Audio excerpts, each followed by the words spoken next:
स्नेहाने जेव्हा लग्न मंडपात उभं राहून अचानक हे लग्न मला मान्य नाही असं म्हटलं, तेव्हा सगळीकडे कुजबूज सुरू झाली.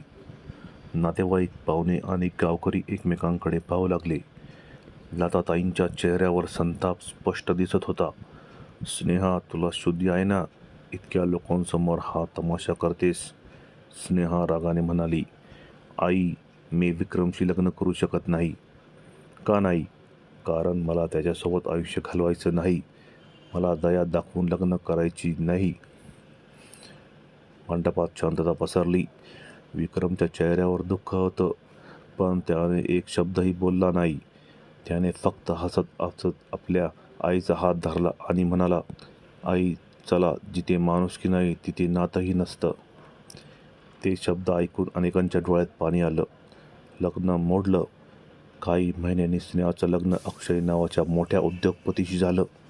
मोठा बंगला, महागड्या गाड्या, नोकर चाकर, सगळं काही होतं, पण सुख नव्हतं. अक्षयला फक्त पैशांचा आणि प्रतिष्ठेचा गर्व होता.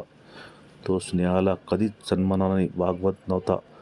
एक दिवस स्नेहा एका हॉस्पिटलमध्ये तिच्या मैत्रिणीला भेटायला गेली.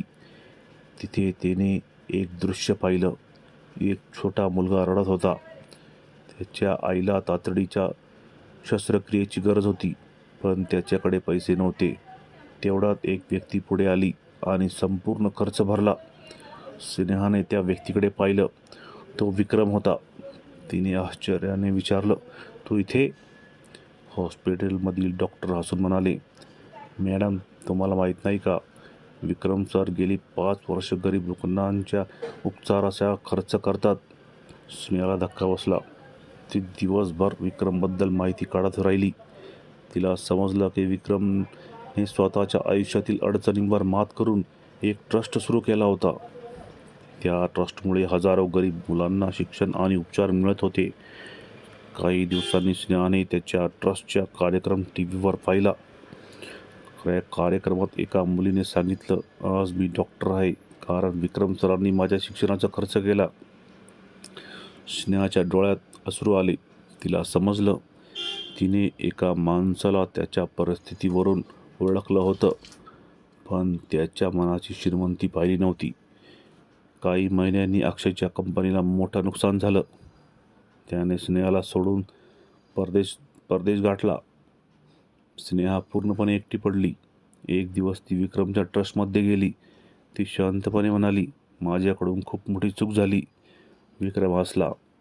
चूक प्रत्येकाकडून होते.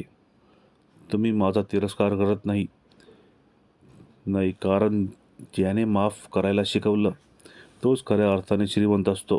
स्नेहा रडू लागली. त्या दिवशी तिला समजलं, जीवनसाथी निवडताना चेहरा, पैसा किंवा परिस्थिती पाहू नये, कारण खरा माणूस त्याच्या मनाने ओळखला जातो.